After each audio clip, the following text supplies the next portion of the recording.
Hello. So I am 78 pages into the Sunken City. This is a YA fantasy treasure island type story. So this city is slowly sinking. The rain is perpetually falling, and that has caused some it's given some devastating effects to this society, how they function, to these people and their economic and social lives. So we follow Jin, who her father was a diver and he got pinned under a building during a dive and he died. And now Jin and her sister are on their own, and their economic situation is bad. So Jin is also very passionate about diving, and she does dive occasionally just to try to find treasure, try to find anything that she can to be able to make ends meet for her and her sister. And really early on, we see some really fascinating and terrifying scenes where she's doing her diving, where she's trying to find anything to make ends meet, and she's coming across some really just some scenes. She's coming across people who have suffered and who have died in this awful setting that they're in. So far, I am loving this concept and this setting. I really, really wish the book would go a little bit deeper into the world building and into the social, how the never ending falling rain and the sunken city is affecting the people. It's been touched on, it's been sort of addressed, but I just want to go deeper with it, and I don't think we're going to. But what it is doing a good job is addressing Jin's grief of losing her father and the burden on her shoulders of raising her sister and being financially responsible for herself and her sister and their futures. It's doing a really good job of kind of unpacking the burden that she's carrying. And it's also doing a lot of unpacking of her romantic angst. Her ex-boyfriend who lied to her, and then she broke up with him, but she still has feelings for him, and he thinks that she should forgive him, and so there's plenty of tension between them. But it's YA, so I knew what I was getting into in regards to, there's going to be a romance, it's going to be present, it is what it is. So far, my initial thoughts on this in the first, 79 pages, so far my initial thoughts are that I love this setting, I love this concept, I love when she goes diving and going with her and exploring, and I wish there was more of that. I'm not into the angst, but I knew I wouldn't be going into it, and that's fine. And it's a really intriguing concept so far. So initial thoughts are I'm intrigued, but I'm not totally hooked. So I started this book I think a week ago. I read the 79 pages and then I just kind of set it down and didn't come back to it, but I need to finish it so I can pass it on to my nieces. So I'm gonna finish this week. Those are my initial thoughts. Welcome to the vlog.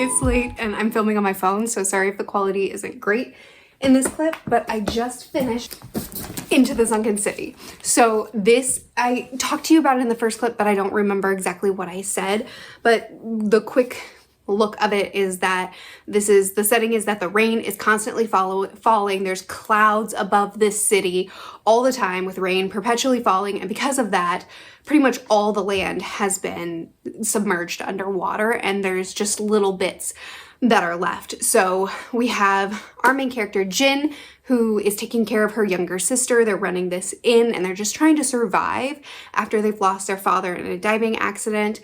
And Jin is a very skilled diver, and she loves to dive. She loves it, but it also took something very precious from her. So there's a lot of pain there too, and they're left trying to grieve and trying to survive. But they get the opportunity to do this one last job that will get them enough money to be able to actually be okay in life. So they take the job. It goes awry. They take the job with a couple of other people, one of which being Jin's ex-boyfriend, which is messy. messy stuff happening there. And it's wild. The first third of the book, I think, is just very atmospheric, build up, getting to know what the setting is and what's been going on in these characters' lives up to this point. And then from there, it's just like running. We have exploring new settings and environments, wondrous places. We have betrayals. We encounter thieves and pirates, sea creatures, a lot of danger, a lot of surprises, a lot of twists, a lot of angst. And I really enjoyed this. So I haven't been reading very much YA at all over the last couple of years, though in the last few months I've been reading a little bit more because I'm trying to keep up with what my nieces are reading. And I don't typically get on board with the more angsty miscommunication. I have to hurt him because I care about him. Oh no, how could you lie to me? Like, I'm not really into romance in my books anyway, but this type of romance is typically a miss for me. But I don't know if it's because we were in a nautical setting and that's my kryptonite, or because I'm so interested in diving, or what. I don't know what the deal was, but I got so invested in this messy, angsty, drama-filled relationship. And I'm just like, no, you can't say that. It was so out of the box for me, but I just rolled with it because I'm really excited to talk to my nieces about this when I do pass it on to them. I think my biggest complaint about this book is also one of my biggest praises for it, and that's the world building and the really creative ideas that are put forth in this book. So I grabbed these books because I've read a couple of nonfiction books recently on diving. And on top of that, also, my husband is really into this YouTube channel following two cave divers, and he watches a lot of their videos, and I watch some of their videos with him as well. One of them just got the bends. I've learned extensively about the bends, decompression sickness, through these books. And then one of the guys that my husband watches just got the bends and nearly died of it. So there's things that would happen in this book, like these characters diving, doing these really deep dives, and then propelling to the top at a moment's notice because pirates just showed up. So we gotta shoot to the top really, really quickly. So we're jerked by the line, rush to the top, and there's no decompression that happens in this, but multiple times they do really deep dives and there's no decompression that they do.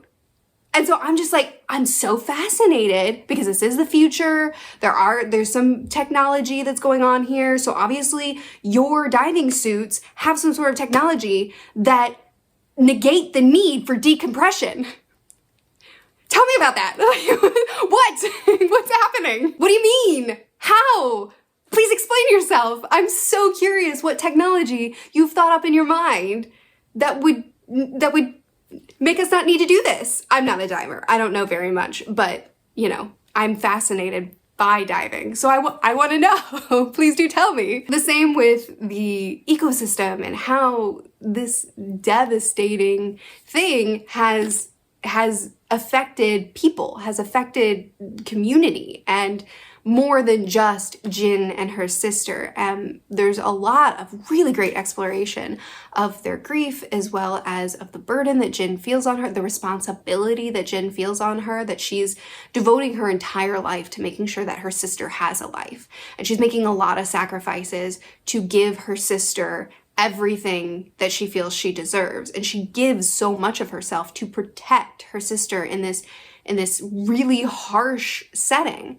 So there's so much great exploration of this sisterly bond and how much they sacrifice for each other and how much they've lost individually. But I want to know about like society. I want to know how society is functioning in this setting. I want to know what kind of structures they've built to adapt. I would think that there would be structures that they would be living on on the water that they would have adapted in this horrible, horrible setting. Or like, I want to see how life is different. I want to see how day-to-day life is different, what technology has come from this devastating situation. I don't know. Am I asking too much? I feel like I'm asking too much, maybe. I don't think so. I just want more world building. I love the world building that's here. And I just desperately want 100 pages more of this book to really establish what this world would, like, really flesh it out, really fill out what this world is and what the consequences of this devastating thing are on society and on the world.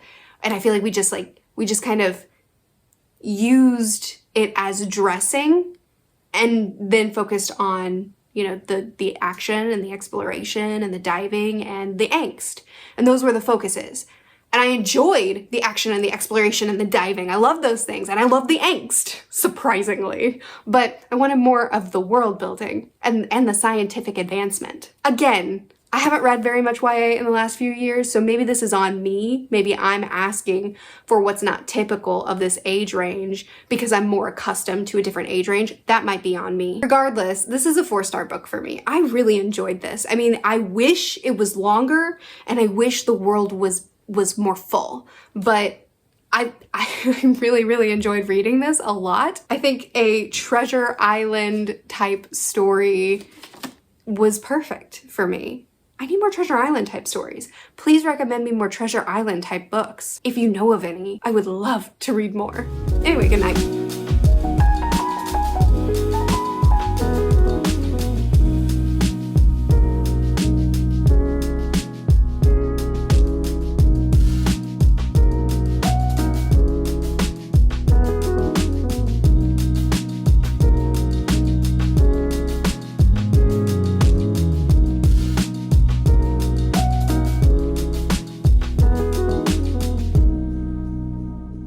Hi, sorry this video is going up a little bit later than my vlogs normally do, probably just like 30 minutes later, but it's Thursday morning for me right now, so the morning that the vlog goes up, and I just finished and put away Childish Things, and I want it in this vlog. So this is a novella by Adrian Tchaikovsky. This is an author that I've been exploring more and more of his work lately.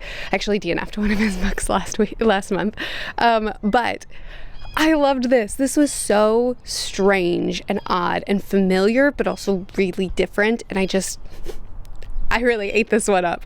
So, okay, we have Harry, who his grandmother is the author of a wildly popular children's series, Narnia-esque. And this is a story that Harry's grown up with, but now in current day in this story, the pandemic has just started.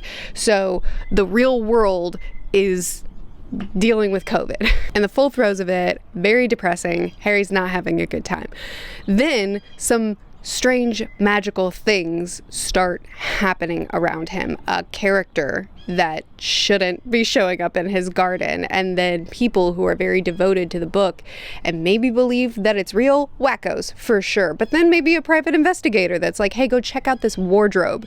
And Harry's response is, no, you're thinking of the wrong children's story. Go check out that estate. They'll look at a wardrobe for you.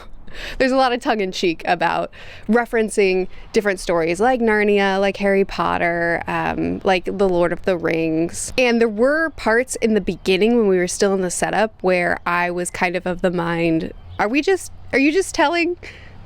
like plucking scenes from other places and then putting it in your own book? But no, because when we get into Underhill, oh, is it not right? It is decaying. It's dying. This world has been waiting for the prince. It's been waiting for the heir of the world. It's been waiting for Harry for far too long.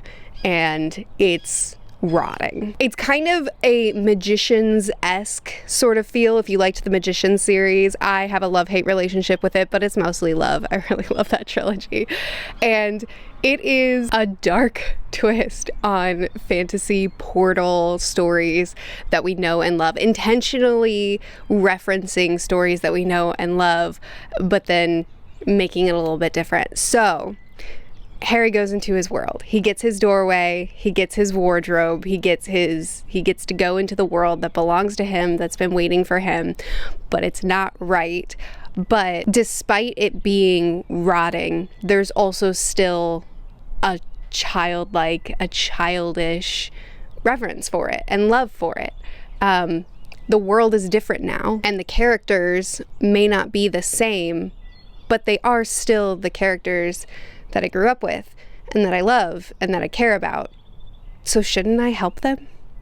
So it's like the juxtaposition between the world going through, the real world going through a pandemic and like suffering and the pain and rotting that's happening in the real world, and then the pain and rotting that's happening in this magical world, and Harry and the role that he plays and the way he handles it's a novella. I should stop talking. I should stop talking about it.